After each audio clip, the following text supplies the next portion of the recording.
Barrister সুমনকে দেখামাত্র মারতে ছুটে আসেন সাকিব আল হাসান। ফেসবুকে এক ভিডিওতে দেশের ক্রিকেটের সবচেয়ে বড় তারকার বিরুদ্ধে এই অভিযোগ এনেছেন ব্যারিস্টার সুমন। কিনা জানি না যে সাকিব আল হাসান আমাদের একজন নামি দামি ক্রিকেটার, যার জন্য আমরা গর্ববোধ করি। সেলিব্রিটি হইলে কি তার কোনো অপরাধের বিচার হবে না? আপনাদেরকে একটা জিনিস বলতে চাই, সাকিব আল হাসানের যারা ফলোয়ার আছেন তাদের প্রতি বা তার ফ্যান যারা আছেন তাদের প্রতি সম্মান রেখে একটা কথা বলতে চাই যে পাহাড় এদিক থেকে ওইদিক গিয়েছে, এটা বিশ্বাস করো, কিন্তু মানুষের আদর্শ, মানুষের চরিত্র পরিবর্তন হয়ে গেছে রাতারাতি, এটা বিশ্বাস করিও না। আপনারা দেখতে পেয়েছেন। আমি এতটুকুন বলতে চাই, মিস্টার সাকিব আল হাসান যিনি বিশ্বসেরা অলরাউন্ডার হতে পারে, কিন্তু তিনি এমপি হওয়ার পরে জনকল্যাণমূলক কাজ করবে, জনপ্রতিনিধি হিসাবে মাগুরাবাসীদের জন্য কিছু কাজ করবে, এটা মরীচিকার মতো, এটা স্বপ্নর মতো, এটা আদৌ সম্ভব নয়। সম্মানিত দর্শক, সেটি আমার কথা নয়, তাদের এক এলাকার একজন মানুষের সাথে মিস্টার সাকিব আল হাসানের দুর্ব্যবহারটা দেখে আপনি আশ্চর্যান্বিত হয়ে যাবেন যে নির্বাচনের পরের ঘটনা এটা। আপনারা শেষে জানতে পারবেন যে তার ব্যবহারটা কতটা জঘন্য নিম্নমানের হতে পারে।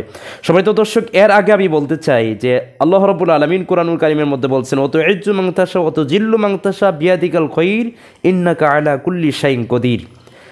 আল্লাহ রাব্বুল আলামিন যাকে চান সম্মানের চেয়ারে বসান, যাকে চান তাকে অপদস্থ পদতলিত করেন, যাকে চান সেই সম্মানের চেয়ার থেকে নিক্ষেপ করে নর্দমা নিক্ষেপ করার যোগ্যতাও কিন্তু আল্লাহ রাব্বুল আলামিনের আছে এবং রাখেন। এটা ইতিহাস সাক্ষী, বাস্তবতা সাক্ষী। সাকিব আল হাসান সুমনকে মারতে গিয়ে তার এমন একটি নোংরা আচরণ মানুষ দেখেছে, সাকিব আল হাসান মনে করেছিলেন যে আমি হয়েছি পুরো পৃথিবীর অলরাউন্ডার, বিশ্বসেরা অলরাউন্ডার, আমি মনে হয় অনেক কিছু, আমি মানুষ আর অন্যান্যরা মানুষ না, যার কারণে সুমনকে মানুষ মনে করে নাই মনে হয়, এই জন্য তাকে মারতে গিয়েছিল। সম্মানিত দর্শক, যেই চেয়ারে আজ সাকিব আল হাসান বসার সুযোগ পেয়েছে, সেই চেয়ারে কিন্তু ব্যারিস্টার সুমনকে বসার সুযোগ আল্লাহ দিয়েছেন।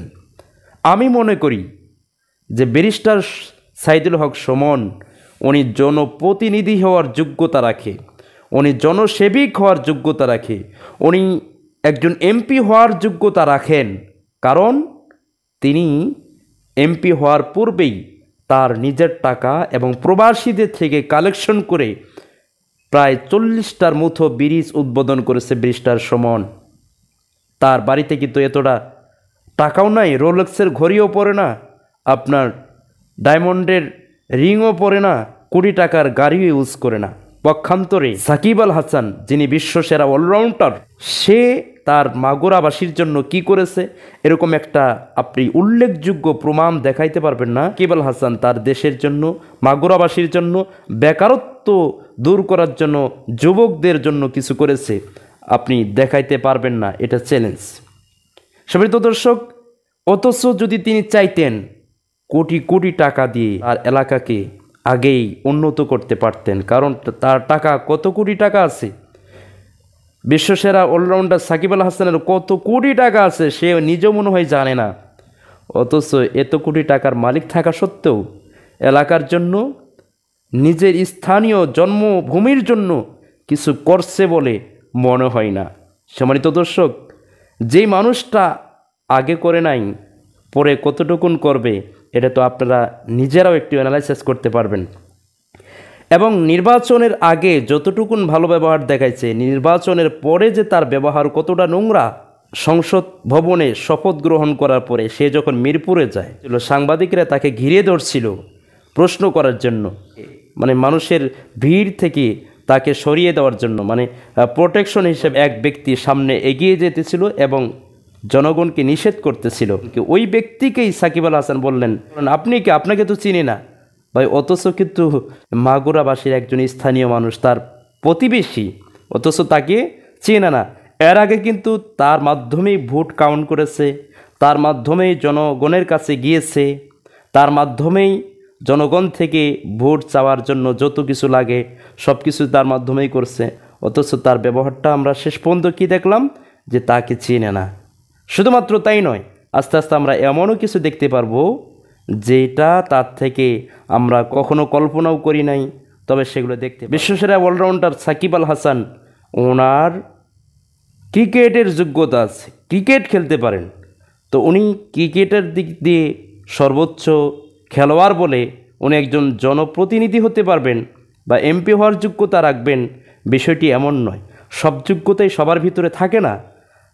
পক্ষান্তরে ব্যারিস্টার সাইদুল হক সুমনের ভিতরে এমপি হওয়ার যোগ্যতা আছে, জনসেবিক হওয়ার যোগ্যতা আছে, জনকল্যাণমূলক কাজ করার যোগ্যতা আছে, এবং তার থেকে জনগণ কিছু পাবে আশাও রাখা যায়, যেটা সাকিব আল হাসান থেকে আশা করাটা যায় না।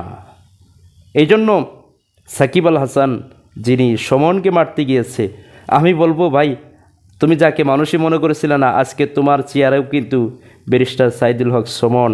এই জন্য কখনও মানুষকে ছোট মনে করা যায় না, কখনো মানুষকে তুচ্ছ মনে করা যায় না, কখনো মানুষকে তাচ্ছিল্যের চোখে দেখা যায় না। কারণ হতে পারে আমি যেই কারণে, যেই পাওয়ারে আজকে মানুষকে ছোট ভাবতেছি, তুচ্ছ তাচ্ছিল্য করতেছি, সেই পাওয়ার আল্লাহ রাব্বুল আলামিন তাকে দিতে পারে এবং তার স্থানে আমাকেও নিয়ে যেতে পারে। অসম্ভবের কিছু না। আল্লাহ রাব্বুল আলামিন যাকে চান তাকেই সম্মান দেন, যাকে চান তাকেই অপদস্থ পদদলিত করেন। আল্লাহ রাব্বুল আলামিনের এটা মুহূর্তের ব্যাপার।